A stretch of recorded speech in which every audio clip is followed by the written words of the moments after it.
to reduce unemployment is to have faster growth, faster output growth, faster demand. Have we used all the tools in the arsenal to do this?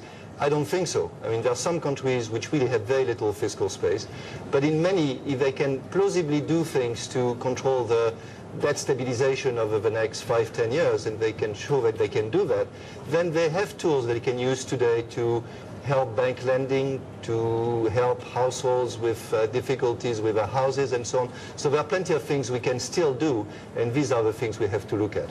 How much of a risk is there that actually the debt crisis here in Europe will continue to flare up?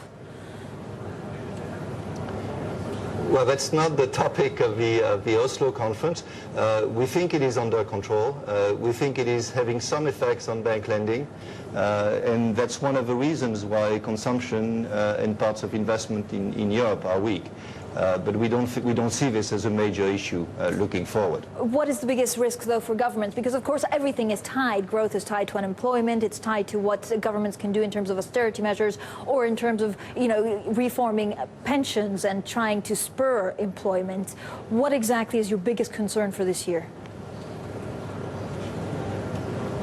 My biggest concern is that the governments don't quite do the right thing. I think it's absolutely essential for them to have, again, a credible fiscal plan. Once they have this, then they can basically take measures to help demand, decrease unemployment. They can take measures to help the unemployed. They can take specific measures for the labor market. But the first step is to have this credible plan, and I hope very much that they put this in place over the coming year.